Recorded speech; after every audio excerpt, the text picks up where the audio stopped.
सुरुवातीला गृह विभाग, राष्ट्रीय सुरक्षा, आपल्या राज्याची सुरक्षा आणि हिंदुत्ववादी सरकार आहे. मंत्री महोदय ऐकत असते, गृहराज्यमंत्री होते इथं. नाही, तुम्ही लिहा, उत्तर द्या उद्याच. अध्यक्ष महोदय, आपल्या महाराष्ट्राचे आराध्य दैवत छत्रपती शिवाजी महाराज आणि आपल्या तमाम महाराष्ट्रातल्या सर्व जनतेची कुलस्वामिनी आई तुळजाभवानी. अध्यक्ष महोदय, 1659 विजापूरचा एक सरदार अफजल खान तुळजापूर पंढरपूर मार्गे छत्रपती शिवाजी महाराजांच्या स्वराज्यावर स्वारी करून ते स्वारी आली होती. येताना वाटेत त्यांनी तुळजापूरला पंढरपूरला मंदिराची तोडफोड करण्याचं, त्यासाठी मंदिरं नष्ट करण्यासाठी त्यांनी प्रयत्न केले.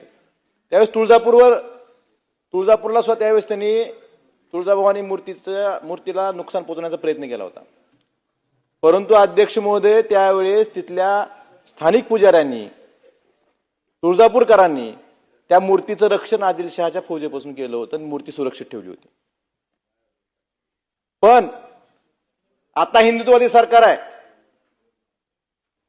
आता तुळजापूर सुरक्षा धोक्यात आली.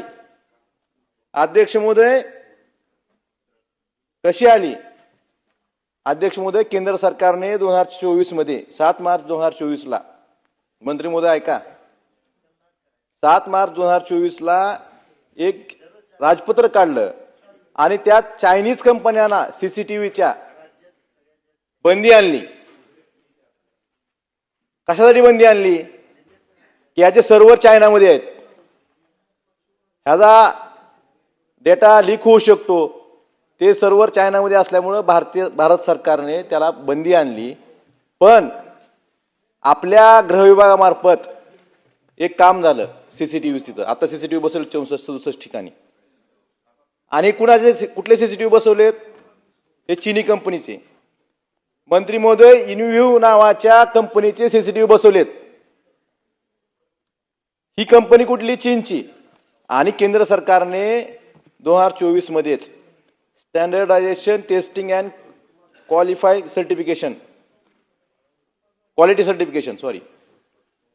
STQC हे नॉर्म्स लागू केले होते. आणि स्पष्ट असे आदेश होते केंद्र सरकारचे की ज्या कंपन्या STQCच्या इम्पॅनलमेंट मध्ये आहेत त्यांचे सीसीटीव्ही बसवायचे. मग तुळजापूरमध्ये सीसीटीव्ही बसताना केंद्र सरकारच्या नियमाचं पालन का केलं गेलं नाही? ह्याचं उत्तर सरकारने देणं गरजेचं आहे. तुम्ही अयोध्येतल्या रामाच्या दानपेटीत पण चोरी होते आणि इथं आई तुळजाभवानीचं सुरक्षा धोक्यात आपण घालताय. हे हिंदुत्व आहे का आपलं? हिंदुत्ववादी मतदारांनी आपल्याला मतदान केलं, हिंदुत्ववादी सरकार म्हणून निवडून दिलं आणि आपण आपल्याच मंदिराची सुरक्षा धोक्यात घालतोय. हेच हिंदुत्व आहे का? हा प्रश्न सर्व हिंदू समाजाला पडलेला आहे. अध्यक्ष महोदय, याबाबत STQC मध्ये इम्पॅनलमेंट नसताना सुद्धा त्या ठिकाणी सीसीटीव्ही बसवले गेले. आणि ह्याची कार्यान्वित यंत्रणा कोण आहे? अध्यक्ष महोदय, मंत्री महोदय, गृह विभाग कार्यान्वित यंत्रणा आहे. म्हणजे ज्यांच्याकडे सुरक्षेची जबाबदारी असते त्यांना तर माहित पाहिजे ना केंद्र सरकारचे गाईडलाईन्स काय आहेत. भ्रष्टाचार तुम्ही रस्त्यात करता, पुलात करता, कशातही करता, पण देवाला तरी सोडा. देवाला तर सोडलं पाहिजे ना. आपल्या महाराष्ट्राची कुलस्वामिनी आहे, त्या ठिकाणी सुद्धा तुम्हाला भ्रष्टाचार करावा वाटतो, त्या ठिकाणी सुद्धा पैसे खावं वाटतात. ह्यापेक्षा महाराष्ट्र दुर्दैव कुठलं जाऊ शकत नाही. त्यामुळे अध्यक्ष महोदय, माझी विनंती आहे की याची SIT चौकशी झाली पाहिजे.